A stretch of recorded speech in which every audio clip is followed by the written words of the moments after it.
120,000 tech workers lost their jobs this year, and the companies that showed them the door, Microsoft, Meta, PayPal, Oracle, didn't post losses to go with it. They posted record revenue.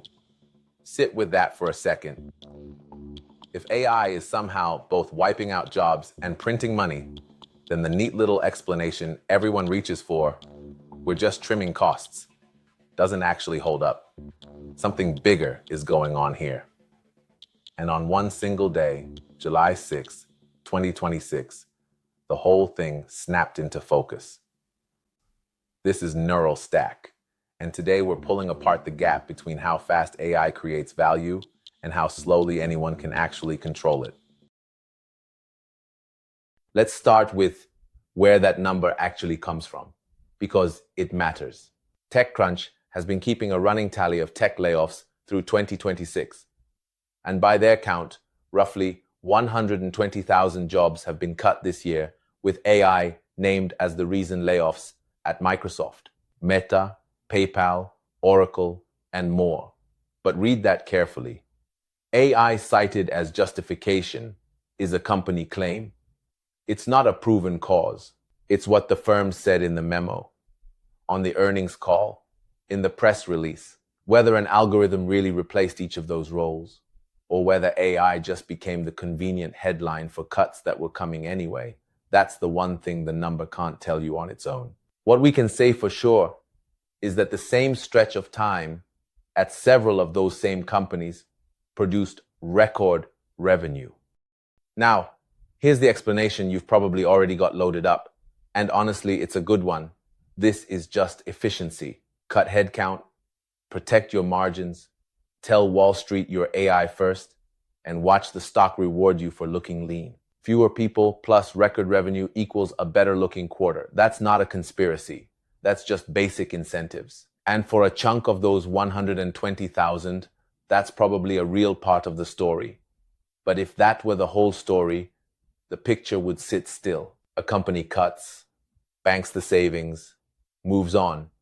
What actually happened in 2026 is that the ground underneath these companies started to move, and that's where the simple version falls apart. Because while everyone was busy arguing about layoffs, the AI market itself was quietly reshuffling.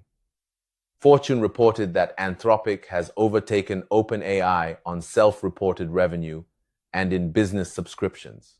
And similar web data showed that in May 2026, monthly visits to ChatGPT fell below a majority of the generative AI market for the first time.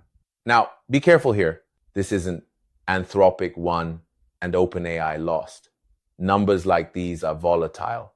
Some of them are self-reported, and the lead can flip right back in a single quarter. The point isn't the scoreboard. The point is that the supposedly settled AI hierarchy, the very thing companies are betting their headcount on, is anything but settled.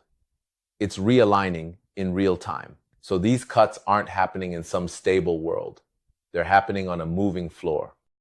Which brings us to the uncomfortable question. If AI is powerful enough to reshape the labor market and scramble the industry leaderboard in a matter of months, who's actually steering it? Not in theory. Right now, whose hand is on the wheel? Because the honest answer, in the summer of 2026, is that it's not obvious anyone's is. On July 6th, 2026, the United Nations opened its first ever global dialogue on AI governance in Geneva. Governments, tech companies, academics, and civil society, all in one room, trying to agree on some shared rules. And the framing from the top was blunt. Secretary General Antonio Guterres warned that AI is advancing faster than regulation, and he issued an urgent call for worldwide controls, noting, in one of the starker lines, that AI-enabled weapons are already being deployed on battlefields, and urging that human oversight and fair access be preserved. Then there's the part that should really get your attention.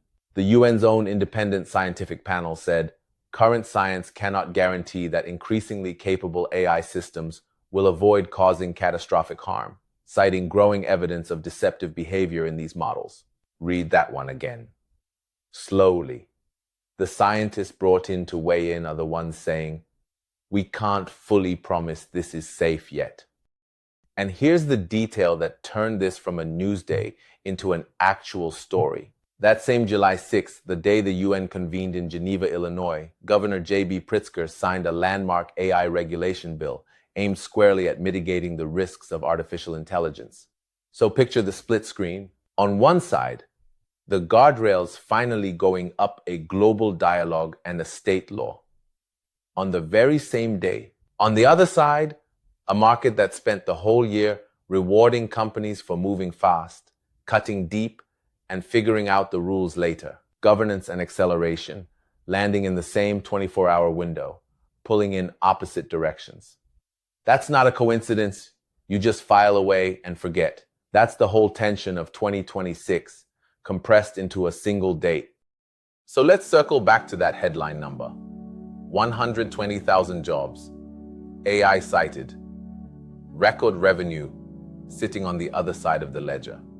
Turns out the number was never really the story. The story is the gap.